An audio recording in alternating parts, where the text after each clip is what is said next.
Hello. Could Bronny James is recording? Could Bronny James have stopped the Mongolian conquest? I'm not gonna try and say that. Some military historians out there would argue that coming off the bench, averaging zero point 0.7 points, zero point 0.2 rebounds, and zero point 0.3 assists per game would not be enough to stop the highly experienced, highly mobile Mongolian army at the height of their power. But Nah, I hold would on. counter this point with a question. Do you really think that some con artists from Central Asia would stand a chance in a 1v1 against someone with the full backing of LeBronstantine the 23rd, conqueror of Jordan, The king of 23rd. Lebanon, Georgia, and the SEC, protector of the Yay, 8-time MVP All-Star of the Peloponnesian League, and emperor of the Bronzantines and LeBronstantinople? In What? 1258 AD, approximately Like, 700 how do we, this is imagination. This is good, man. 160 years Honestly? before LeBron sacked the city of Toronto Okay. in the 2018 NBA playoffs, the Mongolian That- Empire, dude, led by a that was neutral bad, though. hooligan, were looking Toronto to fans? destroy the city of Baghdad, which was the capital That was bad for you, of I the ain't gonna Abbasid lie. Caliphate. Now, would Bronny have come to the aid of the Abbasid Caliphate in this situation?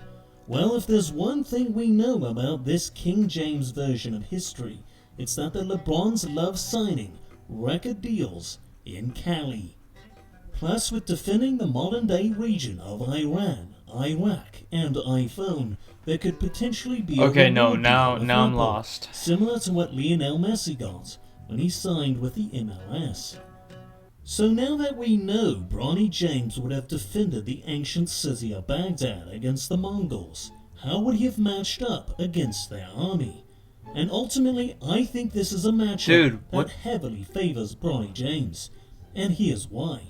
First off, Mongolian siege tactics featured an That's offense AI, that right? likes to park in the paint and close to the walls of besieged cities. This is going to cause a lot of turnovers for the Mongolian army via the 3-second lane violation. A lot of people think that because the Mongolians are from the steppes, this means that they got a good Euro step, but they often botch it and get called for travels. Again, turnovers are going to be a major issue for the Mongolians in a 1v1 matchup. Now, the Mongolians do get a lot of respect for their shooters. Their 3-point percentage is off the charts, especially when they play on horseback. However, if Bronny can play ironclad man-to-man defense and lock down the arc, then I think he saves Baghdad from one of the worst massacres in human history, and with it, years and years of knowledge from the golden age of Islam. Especially if the Mongolians agree to a 1v1 make-it-take-it, so their high turnover rate would really get exposed. A shout out to my patrons for your continued support of this channel.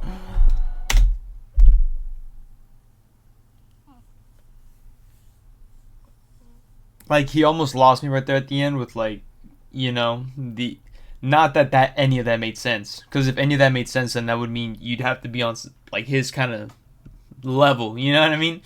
um but yeah, he kind of I was there, though. I understood. I mean, I did not get any of that. I was very confused. um but honestly, yo, this was creative. Like, that was cool. That was good. I mean, it wasn't. I don't know if it was good or not, because I didn't understand any of it.